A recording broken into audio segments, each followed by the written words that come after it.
Hello दोस्तों, हम आपके लिए लेकर आए हैं पाकिस्तानी ओरिजिन के कैनेडियन जर्नलिस्ट ताहिर असलम गोरा साहब का वीडियो। दोस्तों, जब ताहिर साहब ने ये सवाल किया कि पाकिस्तान के इंटीरियर मिनिस्टर शेख रशीद ने कहा है कि फैज़ हमीद DGISI पाकिस्तान के अफ़गान दौरे के बाद भारत के पेट में दर्द हो रहा है, तो इसके जवाब में रिटायर्ड मेजर गौरव आर्या ने यह कहा कि तालिबान अफ़गानिस्तान के कब्ज़े के बाद अफ़गानिस्तान को संभाल नहीं पा रहा है। तालिबान को अफ़गानिस्तान को संभालने के लिए पैसे की ज़रूरत है, इसीलिए अब तालिबान भारत की मिन्नतें कर रहा है ताकि भारत अफ़गानिस्तान के अंदर इन्वेस्टमेंट करे। तो भारत के पेट में दर्द होने का तो सवाल ही पैदा नहीं होता। हाँ, जहाँ तक पाकिस्तान का सवाल है, तो तालिबान के कब्ज़े के बाद जो पाकिस्तान ये समझ रहा था कि अफ़गानिस्तान के अंदर भारत का रोल ख़त्म हो गया है, अब तालिबान को भारत की मिन्नतें करते देख पाकिस्तानी मिनिस्टर ज़रूर बखला गए हैं। दोस्तों, इसी मुद्दे पर हो रही चर्चा का ये वीडियो आखिर तक देखें और प्लीज़ हमारे चैनल को सब्सक्राइब करना ना भूलें। हम फिर हाजिर होंगे एक और वीडियो के साथ। जय हिंद, पाकिस्तान जय के भारत। इंटीरियर मिनिस्टर शेख रशीद ने कहा कि भारत के पेट में दर्द है, ये उनके शब्द हैं, कोट अनकोट। उन्होंने कहा जी भारत के मीडिया में ये बात बहुत उछाली जा रही है, जबकि पूरी दुनिया के लीडर्स भी तालिबान से मिल रहे हैं। इवन CIA के हेड ने भी तालिबान से मुलाकात की। आप पाकिस्तान के इंटीरियर मिनिस्टर की इस स्टेटमेंट को और उस सिचुएशन को कैसे देखते हैं? पहली बात तो बहुत बहुत धन्यवाद ताहिर साहब, आपने बुलाया मुझे। ताहिर साहब, ये शेख रशीद जो कह रहे हैं ना कि भारत के पेट में दर्द है, एक तो गैर संजीदा किस्म का आदमी है।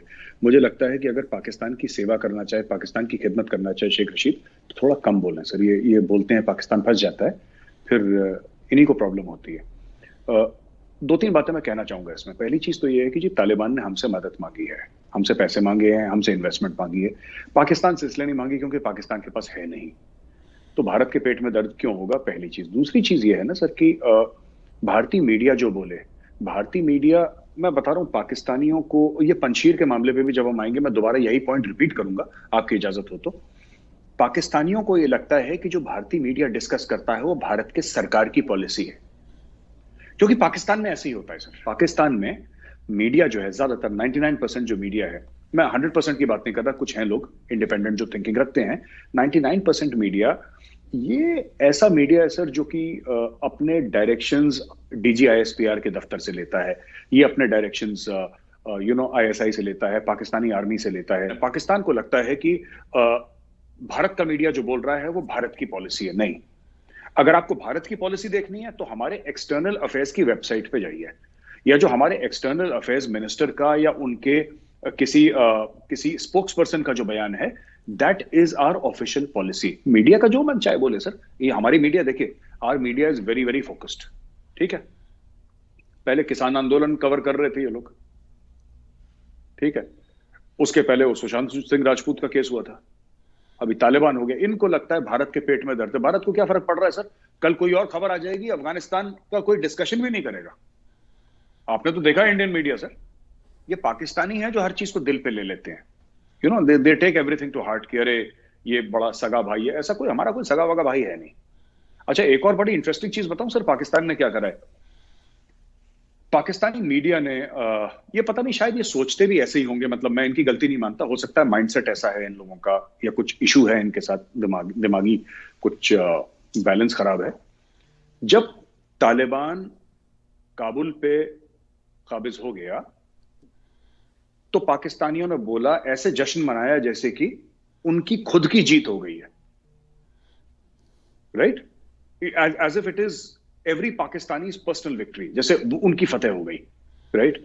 अब पंजशीर के अंदर अगर तालिबान घुस गए तो वो ऐसे बोल रहे हैं जैसे कि भारत की हार हो गई। इसमें भारत कहां से आ गया, भारत कहां से आ गया? हमारा कोई सगा नहीं है सर, हमारा कोई भी सगा नहीं है। भारत को जहां से फायदा होगा, भारत के लिए जहां से फायदा होगा, राइट। हम ऐसा भी नहीं करते कि हमारा जो चीफ ऑफ रॉय वहां पे जाके नमाजें पढ़े इनके साथ। We don't do all that nonsense. ये सब ये नॉनसेंस मैं उस तरीके से नहीं कह रहा किसी के मजहबी मामले में, पर ये जबरदस्ती करा है इसलिए मैं नॉनसेंस कह रहा हूं उसको। जनरल फैज को क्या जरूरत है वहां पे और अपनी फोटो साइड से खिंचवा के, अगर ISI का चीफ चाहे कि कोई फोटो ना खींचे, कोई फोटो नहीं खींच सकता। ये फोटो खींची गई थी इसलिए मैं नॉनसेंस कह रहा हूं। वो जो नमाज वाली फोटो है ना, बड़ी फेमस, ये खींची गई थी और एंड टाइम पे उसको रिलीज करा गया था फॉर मैक्सिमम बेनिफिट, इसलिए मैं इसको नॉनसेंस कह रहा हूं। तो कहने की बात ये है सर कि मतलब ये you see it is this thing कि तालिबान की जीत तो पाकिस्तान की जीत हो गई, और नॉर्दर्न अलायंस अगर बाय द वे हार गया तो भारत का क्या लेना देना उसमें? अगर कल हमें ऐसा लगता है कि तालिबान से हम 100 रुपए डालेंगे और हमें 200 रुपए मिलेंगे, हम तालिबान को पैसे दे देंगे।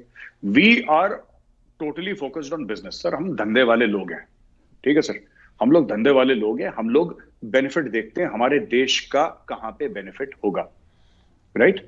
And it is limited to that. भारतीय मीडिया जो बोले सर, भारतीय मीडिया का क्या लेना देना है गवर्नमेंट की पॉलिसी से?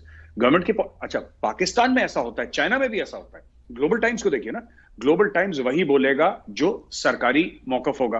पाकिस्तान में भी 99% ऑफ द मीडिया हाउसेस वही बोलेंगे जो सरकारी या फौज का मौकफ होगा। उनके खिलाफ बहुत कम लोग, रेयर लोग जाते हैं।